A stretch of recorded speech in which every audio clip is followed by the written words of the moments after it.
gusto kang itanong sa akin?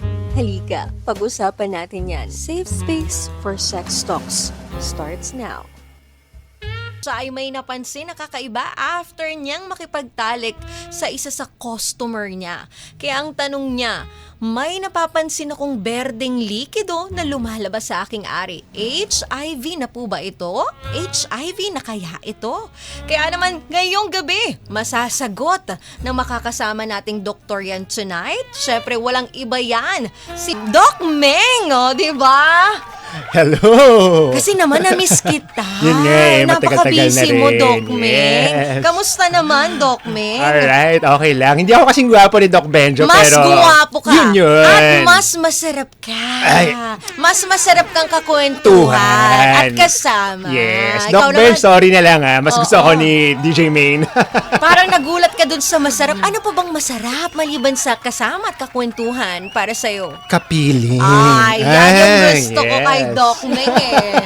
Ayan, Doc Meng, batiin mo ang ating mga ka-vibes na nakikinig ngayon sa Alright. kanilang biyahe, trabaho o bahay. So, hello sa ating mga ka-vibes who's listening sa atin ngayon tonight. So, ako si Doc Meng, ang iyong Doc Meng next door, kung saan pag-uusapan natin yung mga particular na mga katanungan where sex talks will always be safe talks. Dapat bang pinag-uusapan yan, Doc? Of course, yes. Kasi may Oh. mga ibang tao na ayaw nila pinag-uusapan ng sex. Oo. Kasi nga ang dating kapag pinag-uusapan, bastos agad. Pero depende yun naman sa kung paano nyo titingnan at pag-uusapan. It's the approach actually eh. Paano mo ba aatakihin yung certain na mga sinasabi lang tabu na mga usapin? Paano mo ba gagawin tong lighter at saka mas culturally appropriate? At very informative. Yes. 'Di ba? Hindi lang basta kung ano-ano lang. Aha. Kaya sa mga nakikinig dyan, tamang-tama yung pinakikinggan mong station dahil dito may matututunan tayo tonight. Eto nga, napakinggan mo bang ating confession ng ating I was letter glued. sender? Yes, I was glued on my seat habang nakikinig kay Oo. Brenna. Si Brenna na ang trabaho niya ay GRO, magbigay ng aliw sa mga kalalakihan. At ayun nga, syempre, alam naman natin sa hirap ng buhay talaga. And we cannot judge her. At baka may personal reason siya doon, 'di ba? At ayun nga, dahil sa pera, nagbibigay siya ng aliw, binibenta yung katawan niya. Pero yun nga, nakakalungkot man, talagang darating talaga sa puntong ganun dahil iba't ibang tao yung nakaka-sex mo.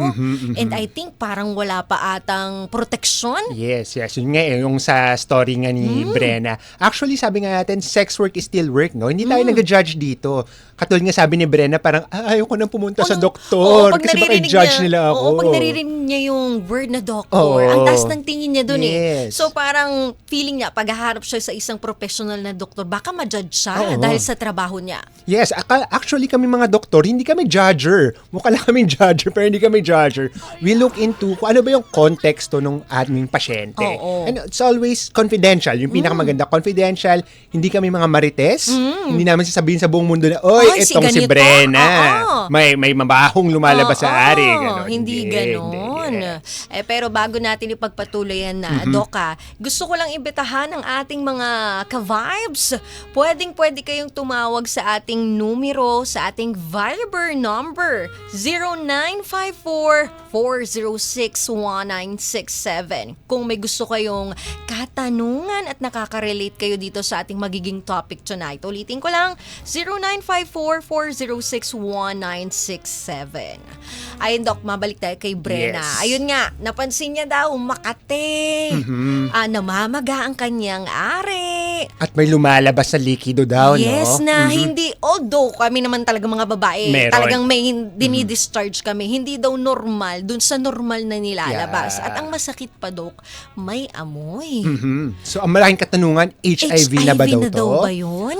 Well, para tong mga relationship ng mga kasama natin ka-vibes, no, na it's complicated, na hindi agad masasabing HIV to or hindi. So, it's a yes, no or maybe. It depends. It depends kasi ang makakasabi lang kung ito ay isang HIV infection ay ang testing natin. Kaya yung So, kailangan tinatawag magpa-test. na check your status. Yes, oo. So, kailangan i-check yung status. Although, makikita natin na may sintomas sa Brenna, no? Na pwede natin sabihin na maaaring STI ito or sinasabi natin Ano yung STI? Yes, STI, ito ang sinasabi natin sexually transmitted infections. Okay. So, ito yung mga sakit na nakukuha natin sa intimate na mga labing-labing sa ating mga yung pakikipagtalik at yung mga activities na ganun yung tema at saka yung nature niya. Bakit po ba nagkakaroon ng STI ang isang tao? Yun. So, madaming reasons, no? Pero basically, nakukuha itong STI na to dahil hindi protektado yung sex nila, yung pagkipagtalik. Dahil pwede yung infection ay pwedeng maihawa doon sa ating mga partner. Or kung sino man yung katalik natin. Yes, oo. Pwede yun, no? Lalo na kung infected yung person at hindi niya alam na infected pala siya. Yes. Na pwede niya ring nakuha sa iba, Pwede. naipasa ng naipasa. Or pwede rin magsimula sa'yo kasi yung hygiene mo, hindi ka ganun ka sa hygiene mo. Tumpak, yes. Hindi ka maalaga. Ito yung sinasabi natin, the gift that gives on giving. Pero on a very negative tone, no? Dahil pwede mo ito ipasa. So, nakita natin yung simptomas ni Brenna, no? Nasabi niya may makate, namamaga, may lumalabas na may amoy, Yes, oo. tapos minsan daw, Dok, berde at Berde. parang gray. Oo. Parang So, ganon. madami tayong mga iba't ibang STI, no? Pero sabihin ko yung mga pinaka-common na nakikita natin palagi, no? Meron tayong sinasabi na gonorrhea o tulo. Gonorrhea, o yung tulo, kung tawagin. Yes, so ito yung medyo mas famous to sa mga kalalakihan. Dahil talagang meron ka makikitang lumalabas na discharge na color, berde or yellow, greenish or yellowish, ganun yung lumalabas. Ito yung sa mga lalaki. Although, pwede rin to sa mga babae, no? Kapag nakuha nila doon Pag sa nakuha lalaki. nila sa lalaki. Pero oo. ito, nagsastart talaga sa lalaki lang? Hindi, pwede rin sa babae to, no? So, pasa na talaga. Oo. Ang kung naman dito sa babae, hindi discharge yung unang mapapansin, no? Sakit sa puson. Para kang nagka-cramps? Yes, parang nagka-cramps. dysmenorrhea, di ba sa babae kapag dinidysmenorrhea kami, talagang ang sakit ng puso namin na parang hindi namin ma-explain, parang nilalapirot sa sakit. At hindi lang yun, pati pag umihi, medyo mahapde. Hapde? Pwedeng tulo yan pero sa babae. Oh. Meron rin tayong mga sinasabi na syphilis, no? Ay, wait lang, Doc. Sige, Kung wala. sa babae, doon nagsa-start yun sa masakit yung puson. Sa lalaki, paano naman? Ano yung unang symptoms sa kanila? Yes, iba-iba rin, no? Pero yung pinaka talaga nakikitang symptoms at palaging kapansin-pansin talaga pag umiihi sila, pag binababa nila yung brief nila, yung puti kong brief, bakit may color yellow? Or may color green? May kakaibang Yes. Minsan kasi, color. yes, minsan kasi hindi masakit to sa mga kalalakihan. So, wala silang nararamdaman na pain. So, doon mo ibibase sa makikita mong lumalabas doon sa are. Yes, dun sa discharge na color yellowish, yes. Pero mga lalaki ba may dinidischarge din sa normal days? Pag normal, wala namang lumalabas Wala dito talaga. na, maliban doon sa ihe, syempre, Oo. pero wala hindi So, siya kapag lalabas. may lumabas, delikado yun. Question mark na siya. Oo. Tapos madami pa tayong actually mga iba't ibang mga sakit, no? Meron tayong syphilis. Ito naman yung... Ano naman yan, Doc? Syphilis? Ito yung parang meron kang mga sugat naman. Sugat o sores doon sa ating mga genital area, no? So, pwede doon sa ulo ng are, pwede rin doon sa labia ng babae. Nakikita mo yan parang singaw, pero nasa genital. So, Yes, hindi medyo. siya, hindi itong singaw na to, hindi siya sa labas. I mean, hindi sa bikini. Kundi Yes. mismo doon sa parte talaga. Kaya tulad rin to nung sinasabi natin herpes simplex virus, no? O Herpes. HS. Herpes. Oo. So, ito namang herpes na to, hindi lang sa genitals. Magkaiba si... Syphilis at saka Syphilis at si herpes. Oo. Si syphilis, minsan mas kwan siya, parang mga bukol-bukol to mga to. Pero si herpes, ito talaga yung talagang sore o yung parang Yung may sugat talaga. tubig-tubig. Pwede, no? So, ito, hindi lang sa genital area, no? Pwede rin to sa ating bibig. Yeah, oo. Pag nakipaghalikan o nagkaroon ng oral sex doon sa isang infected, pwede magkaroon rin ng herpes simplex virus infection. Halikan, Doc, pwede mo makuha yon sa laway? Actually, hindi sa laway eh. More on Hindi, dun sa more on- contact dun sa sugat mismo. Sa sugat mismo. Yes. Oo. At meron rin tayong ito medyo mas common sa kababaihan na naman, no?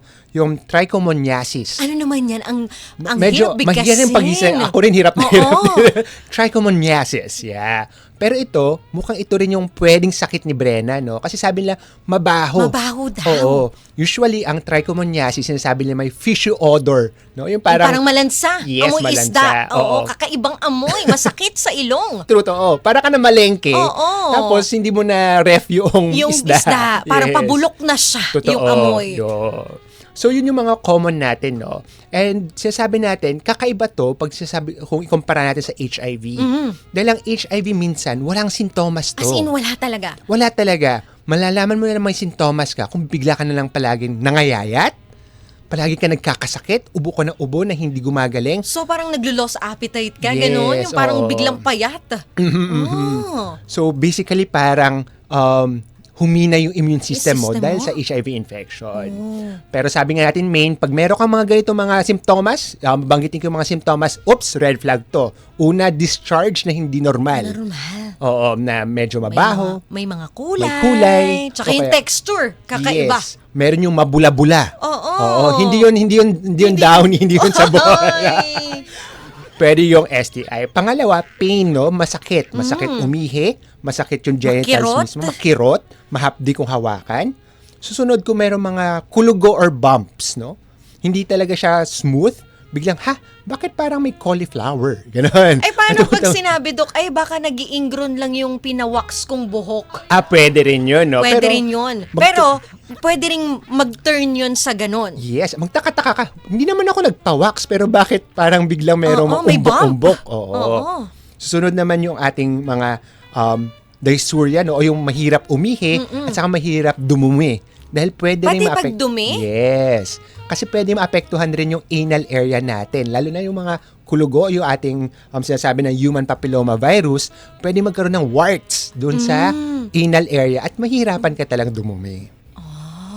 Pero ito, Doc, bago tayo magpatuloy, meron tayong ka-vibes na nagtatanong. Si Rika, sabi niya, kapag ba undetectable ka, ligtas ka na ba sa STI? Okay, pag undetectable ka, no, hindi ka pa rin ligtas sa ibang mga STI, no? Dahil ibig sabihin nito, kung undetectable ka, Para lang yun sa HIV. para sa HIV lang yun. Pero hindi ito pwede sa hindi ito equal sa mga iba pang mga Sakit. Infection. no? Infection. Na natatransmit sa atin. Yeah, so sinasabi nga natin, meron tayong sinasabi na dual or double infection, no? Na may HIV ka pala, tapos meron ka pang ibang sakit, no? Oh, Pwede ka possible magka-gonorrhea. yan, Doc. Yes, palagi may mga tandem yan. Lalo kung hindi ka nagpapacheck up, hindi mo True. inaalagaan yung sarili mo.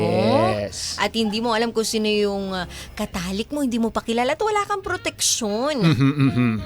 Eto, Doc, kung nagkaroon ng unprotected sex 3 weeks ago at wala namang sintomas, STI na po ba yun? Yes, no. Ito yung malaking misconception rin ng mga tao, no. Nakipag-sex ako unprotected.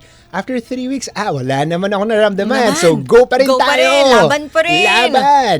Pero hindi nila alam na maaaring ito pala yung sinasabi natin na window period, no? Kumbaga parang incubation kung tawagin. Yes, tama. Oo. Parang doktor na si Ay! Maine, eh. Yung mga words niya, incubation, alam na. So, ito yung mga panahon na hindi pa dumadami ng ganun kagrabe yung mga bacteria or virus, kaya hindi pa nadidetect ng mga lab test natin. So, itong time rin na to, syempre dahil wala pang masyadong bacteria o virus, wala pang na-form na mga effects, no? Effects. Or physical na mga symptoms Nakikita, na nakikita. oo. So, ibig sabihin, kung wala kang signs and symptoms after your unprotected sex, hindi ibig sabihin na Safe wala ka ka na. na. Yes. Oo. Pinaka-importante, Maine, alam mo to, Magpa-test. Exactly. Magpa-check up. Para sa Exactamento. peace of mind mo. Yes. At libreng-libre lang yan.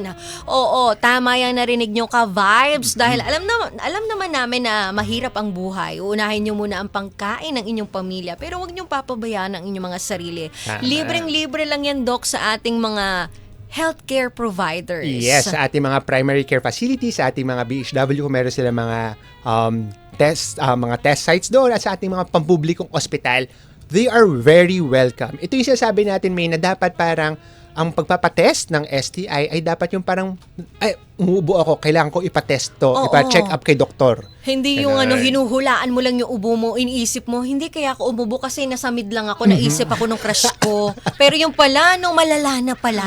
Oo, totoo. Kaya wag niyong papabayaan ang inyong mga sarili. Huwag kayong matakot. At huwag kayong matakot na pumunta sa ating mga healthcare providers.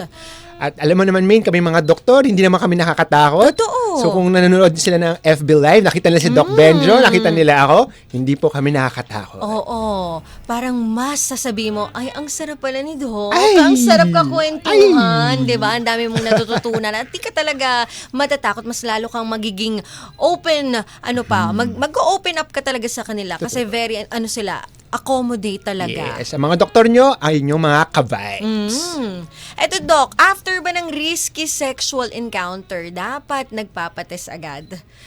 Kung nagpates ba, day after mo makipagtalik, tapos negative naman yung STI, safe na rin ba yun? Actually, kung magkaroon ka ng unprotected sex, no, tapos, oops, nakalimutan ko mag-condom, sabi niya, magpapatest ako bukas, wala naman nagsasabing hindi mo pwedeng gawin yun. Oo. Oo. Peace of mind mo rin yun na Oo, parang, totoo. kailangan ko na malaman agad, no? So parang prolonging the agony siya sabi nila, no? Pwede mong gawin yun, pero hindi siya kasing accurate until maghintay ka ng konting mga Ano yung mga panahon. perfect days na para masabi mong accurate yun? Iba-iba naman yan. Diba madami akong nabanggit kanina Na ng mga pwedeng STI. Yes. So, bamangito mabilis lang, no? So, sa mga HIV infection natin, maaring 2 to 6 weeks yung window period mo. Ito yung sasabi natin na wala pang makikita, pero andun na sa katawan mo. Yes. Doon sa gonorrhea naman o tulo, pwede na to ng 1 week, no? 1 week lang. Yes, oo. Para sa chlamydia naman, 5 to 14 days. Doon sa syphilis, yung sinasabi natin mga pantal-pantal, 3 to 6 weeks. Doon naman sa herpes, yung sores, yung Sores sinasabi naman, natin, parang tubig-tubig. Tubig-tubig, 4 to 6 weeks. At itong HPV natin, o human papillomavirus, ito yung may pwedeng magkaroon ng warts. Pati yung anal part mo. At saka yung anal part mo, pwedeng kasi umabot to ng mga months, no? So actually, ito pa yung very interesting, Main. Meron tayong STI na pwedeng mag-cause ng cancer. Talaga, Doc? Oo. Bakit? Bakit napunta ng cancer yun? Yes, ito yung sinasabi natin human papillomavirus, yung HPV natin. Lalo na sa kababaihan, no? So, karoon ka infection na to, mas predisposed ka, o pag sinasabi ng predisposed, mas malaking chance mong magkaroon ng cancer dahil nag-iiba na yung cells mo doon sa yung cervix. So, yun yung nagkakaroon ka na ng cervical cancer. So, ito lang yung isa-isang cancer na galing sa STI. Yes. So, dapat talaga nagpapacheck up tayo. So, sa mga kababaihan natin, kailangan nyo magpa-pap smear. Kaya palagi narinig yung pap Kaya may smear. pap smear. Yes. Yung pap smear is for? Para makikita natin to, parang kukuha lang sila ng sample dun sa cervix, dun sa labasan noong uterus ng babae, no? Para titignan lang ng konting sample, titignan kung infected ba siya ng HPV or kung high risk na ba siya or meron nag-iiba na ba yung itsura noong cells, no? So, yun lang yung magiging the best way para ma-check yun. Kailan po ba ginagawa yan yung pap smear? Yes, yung pap smear natin dapat regular rin to, no? Lalo na pag nasa reproductive age age ka na, no? So usually mga 3 years to, every 3 years. Every 3 years. Pag 30 to 65 years old ka na. Ayan ka, vibes. Kung ikaw ay nasa bracket ng 30 years old to 60 years old, dapat regular nyong ginagawa yan. Obligatory na para sa sarili. Oo, every 3 years, magpa-pap smear kayo para na-check din naman yung inyong cervix. Yes. Tama, Doc? At ito yung maganda rin dito hindi naman maganda, pero merong silver lining. Okay. Wow, silver lining. Wow, no? yan yung gusto kong marinig. Silver lining. Dun sa ating mga HPV infections, pwedeng maiwasan to gamit ang bakuna. May bakuna. May bakuna. Doc, wala nga akong pera. Saan ko naman makukuha yung bakuna na yan? Yes, no? So itong mga bakuna na to, ito yung sasabi natin HPV vaccine na binibigay lang na libre sa ating mga healthcare centers at sa ating mga pampublikong hospital, pero mas lalo na sa mga school-age children natin. No? So bata pa lang pwede na? Bata lang pwede na. Ilang taon, Doc? Usually, nasa grade school to So mga 9 to 14 years old. So itong 9 to 14 na to, kahit wala pa silang pap smear, pwede na silang makunahan. Yes, oo. Oh. At ito pa rin, main, no? Sabi nila, HPV pang babae lang yan. Oo Pero nga. no, it's not. Kasi pwede rin yan sa lalaki. Oh. Kasi either babae or lalaki, pwede magkaroon ng HPV infection at pwede ka magpabakuna. Pero bago ka magpabakuna ba, Doc, sa mga adult, kailangan muna nilang magpa-test, magpa-pap smear bago sila makakuha ng bakuna? Not necessarily, no? Pero syempre, mas maganda yung nagpapatest ka Oo rin. naman, syempre, para talagang, alam mo yun, yung peace of mind mo, wow, Totoo. ang sarap ng tulog ko, wala na akong isipin. Yes, Tapos yes. sabay, sunod mo na agad yung bakuna. Ay, akala ko iba yung susunod. Ay, di ba? Pwede rin yun. Di ba Yes. para isang anuhan na lang, isang puntahan na lang at libreng-libre yan mga ka-vibe sa ating mga healthcare centers. Kaya kung ako sa inyo, schedule nyo na agad yan, bigyan nyo ng time kaysa yung mga ibang tao ang binibigyan nyo ng time na wala namang ka-worth it, di ba? Ang sakit magsalita Ala! ni May. Parang tamaan ako doon. Di ba totoo naman? Yes, totoo siya. Mas mahalin mo yung sarili mo, mas alagaan mo yung sarili mo dapat. Sabi nga nila, Maring Whitney, no? The greatest love of all is loving yourself. True. Eto, Doc, basta ba nagko-condom, hindi na pwedeng magka-STI? Okay, so condom sa linalagay ito sa ari, Sa diba? ari ng lalaki. So pwede ka magkaroon, pwede mo iwasan ng STI dun sa sexual route, no? Okay. Oo, pero hindi to 100% na lahat ng STI ay maiiwasan mo na. It's very good, don't get me wrong. Very, very, very, very, very, very good ang mag-condom. Pero, kunwari meron tayong STI, sinasabi natin yung parang singaw. Paano kung nasa bunga ngayon? Sa bunga nga. Ito, sa bibig. Oo, sa bibig, di ba? Okay. Tapos Halikan ka. Or nakipag oral sex ka, no? Na walang, Walang condom. Sinubo mo. Or kunwari, you're very adventurous. Naka-condom naman yung lalaki, pero dinalaan mo yung anal area. Ay, Doc! Hindi ko maano ini-imagine ko.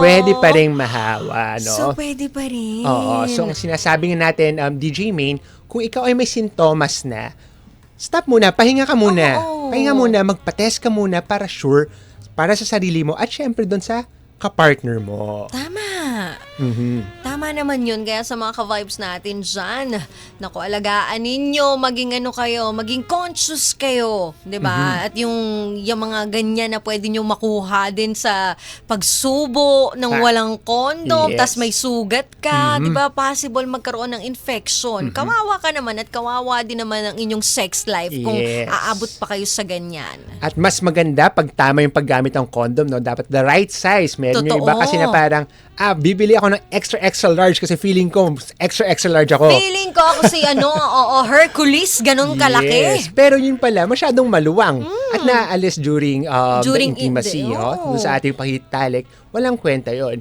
Yung mga iba naman, very, laway lang ang puhunan. Ay, totoo. Minsan, hindi pwedeng ganun kasi Kailangan- natutuyo yun. So, kailangan natin ng lubricant. Lubricant. Yeah, para madulas, suwabe. Condom, lubricant, importante yan. Eto mga ka-vibes, pwede kayong tumawag sa ating Viber. May gusto kayong itanong. Live na live, on air ang ating doktor. Ayan ang ating Viber number 0954-406-1967. Eto, Dok, kung buntis naman at na-diagnose ng STI, maapektuhan ba yung magiging baby? Malaking possibility na yes, no? Kasi lalo na pag kunwari sinasabi nating sakit na HIV, isa sa mga route of transmission nito, yung mother to baby, no? Kasi yung dugo ay pupunta rin Pupunta kay sa baby. baby. At ang HIV virus nasa dugo ng tao. So, pwedeng mahawa yung baby ng HIV. So, pwede rin siya maging paglabas niya, may HIV na agad siya. Yes. Pero wag maging concerned rin, no? Kasi meron tayong mga antiretroviral therapy na pwedeng ibigay para so, bumaba kahit yung... buntis ka, pwede ka mag-take nun. Yes, pwede ka mag-take nun. Para konti lang yung chances na magkaroon ka ng infection. At the same time, meron yung mga instances na baka, may mga instances na mas mababa yung risk na mahawa si baby, pero malaki pa rin yung risk. Eh. Maliban sa HIV main, meron yung tinatawag na yung sa syphilis. Yung sinasabi ko kanina syphilis, medyo delikado to pag Kapag naipasa. buntis ka? Yes, oo. Kasi pwedeng magkaroon ng heart problems at brain problems. Si baby? Si baby paglabas niya. Oh. Mhm. So may pag dito sa sakit na to, may tinitake din na gamot ang mommy to prevent or cure? Actually, hindi talaga siya yung prevent kasi nandun na eh. So, parang tinitaper down niya lang yung effects noong syphilis para hindi sana mahawaan Maapektuhan. si baby. Kaya importante din sa mga buntis na talaga namang pinupuntahan nyo yung schedule ninyo na nagpapa-check up kayo. 'Di ba? At libreng-libre din yan sa mga buntis nating mga ka-vibes sa ating mga healthcare centers. Yes. Kung nahihiya sa mga doktor, midwife. Oo. Kayang-kaya yan. Yeah. At least, alagang-alaga mo ang sarili mo, bantay mo, di ba? Doc, may kaibigan ako na nagkwento sa akin na na-diagnose daw siya na may tulo siya. Paano ko siya matutulungan? Okay. As a friend. Actually, very interesting, no? Kasi kung merong isang tao nagsabi sa'yo na, uy, tol, meron akong tulo. Hindi madaling sabihin yun. Oo naman. Hindi madaling sabihin yun. Di mo kayang Aminin. sabihin yun kasi feeling mo baka i-judge ka. Totoo, baka totoo. feeling, yung pandirian ka ba na baka mahawa ako sa'yo, di ba? Lalayo sa'yo. Yeah. So, ang isipin mo dito, binigyan ka ng trust ng taong to, at saka yung trust na yun, kailangan mo bigyan rin ng tamang advice, no? So, dapat maging tayong non-judgmental, kasi minsan nagkakamali rin tayo, no? Hindi naman tayo perfecto at minsan nakakalimutan natin mag-wear ng condom. O minsan biglang in-hit na lang talaga. Pero kailangan nating advice na dapat magpa-test na siya agad para mabigyan ng tamang lunas o ng mga mga ibang mga gamot para hindi grumabi yung sakit at niya. para maagapan ito. Totoo. Kaya wag niyong binabaliwala yan. At ito mga ka-vibes. Ito ang ating Viber number 0954406197. Pwede kayong tumawag. Ayan, meron tayong caller. Meron na, nasa linya na po ba? Ayan, sa mga ibang ka-vibes natin, pwede pa kayo sa mga hindi pa nakakatawag dyan. At tayo ay live na live sa ating social media accounts. Ayan, nandyan na po ba? Okay na? Hello? Hello? Hello?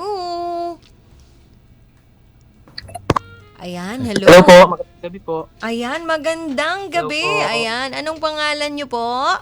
Ako po si Vince po ng Makati City po. Ay, ilang taon na si Vince?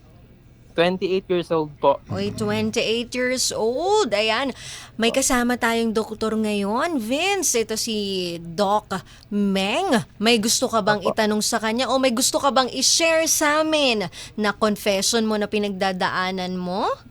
Ayun nga po, DJ Main, medyo kinakabahan nga po ako kasi natatakot po ako na baka ma-judge po ako, ganun po. Huwag ka yung mag-alala. sa akin- Walang magja-judge sa'yo dito. Yes, non-judgmental kami dito, Vince. Oo. Tutulungan ka pa ni Doc kung ano man yung mga gusto mong itanong at malaman. Okay po, maraming salamat po.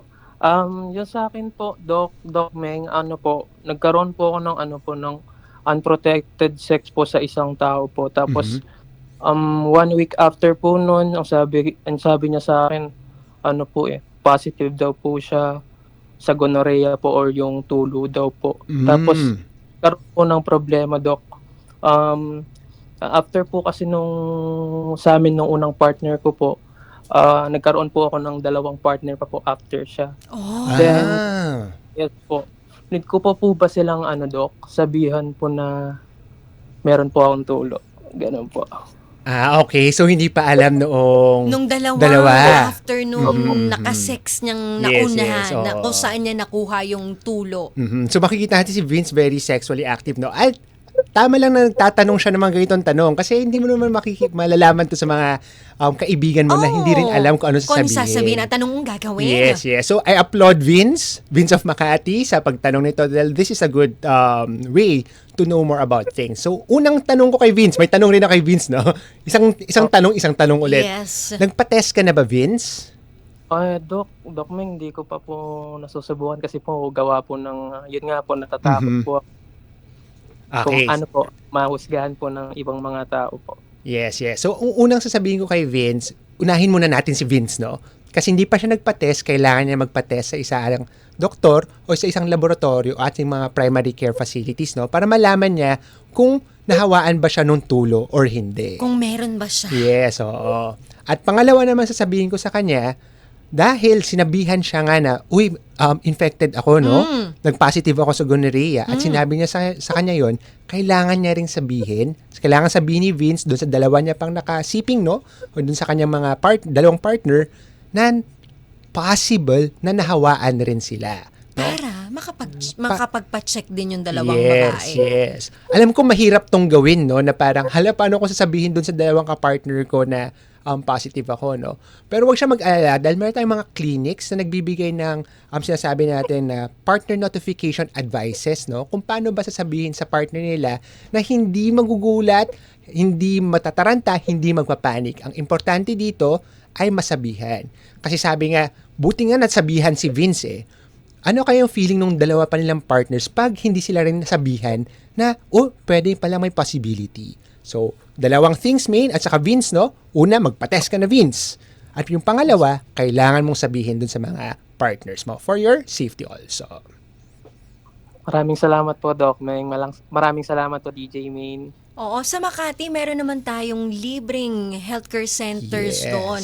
At saan ba pwedeng i-check na website para sa mga ka-vibes natin ma-check nila kung doon sa area ba nila meron? Ano bang malapit sa kanila? O gusto nilang magtanong online muna? Yes, no? So, meron tayong madaming mga DOH hospitals across the nation, no? So, makikita to sa ating DOH website at sa ating DOH Facebook. Lalo na sa mga mas gusto sa Facebook, makikita natin yung mga listahan ng ating mga pampublikong ospital ng DOH kung saan kayo pwedeng magpa-test. Ayan, Vince, narinig mo ba yung sabi ni Doc Meng?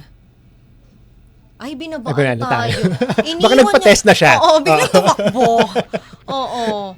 Bigla siyang tumakbo. Vince, nandiyan ka pa ba? Are you there? Hello po, Ayun, nandun siya. Nandun siya. Dito pa po ako, medyo mabagal lang po yung signal. Pero mabilis ka ha. Nakadalawang babae ka pa. Ayun nga, Vince. Narinig mo yung sabi ni Opo. Doc Yes. Meng. Pwede kang mag-check sa Facebook page ng DOH Philippines. Tama po, Yes, di ba? DOH Philippines. Ayan, kung ikaw ay may gustong itanong kung saan lugar ka. At ayun nga, kailangan mong magpa-check up muna para masuri talaga kung ikaw active pa rin ngayon, kung may bitbit ka pa rin infection o Yes. infected ka pa rin, di ba? Para at least alam mo at ganun din, masabi mo rin dun sa mga nakatalik mo. Kumbaga, respeto mo sa kanila yun. Tumpak, ekstamento. Ayan. Vince, may gusto ka pang sabihin? May gusto kang batiin? Binabati ko nga po pala yung dalawang partner ko po na Itong si Vince. joke lang po. Hindi, okay na tama. Doc Meng, maraming salamat po sa binigay niya pong libreng payo po. And DJ Main po, maraming salamat din po. Maraming salamat, Vince ng Makati. Alam mo ito si Vince parang may karakter, no? Kaya siguro madaming nahuhumalin sa kanya. Siguro feeling ko ang gwapo nito. Oo. Boses pa lang eh. Oo. Lalaking. Maraming salamat, Vince!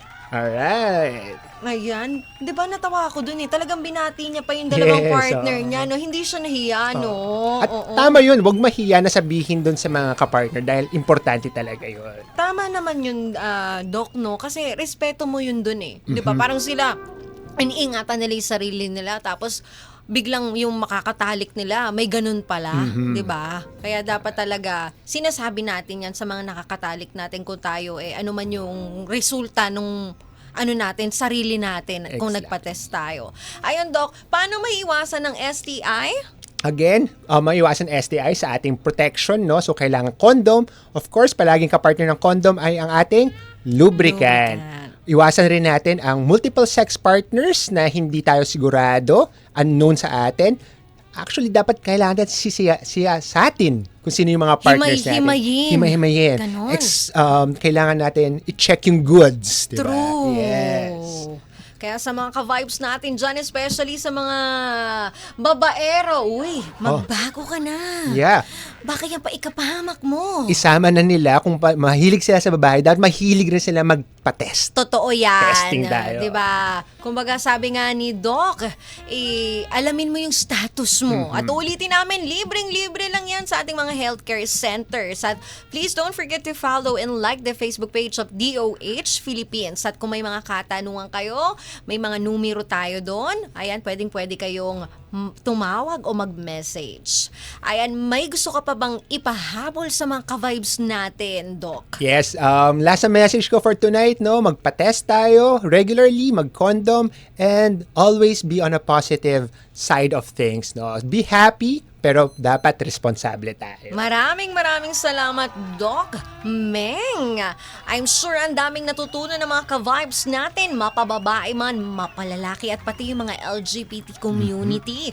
Kaya abangan nyo ulit next week. Every Wednesday yan. Tingnan natin anong magiging topic natin sa susunod na linggo. Dito lang yan sa programang Main Event. Ito ang Tumbukin Mo Doc, ang safe space para sa sex talks.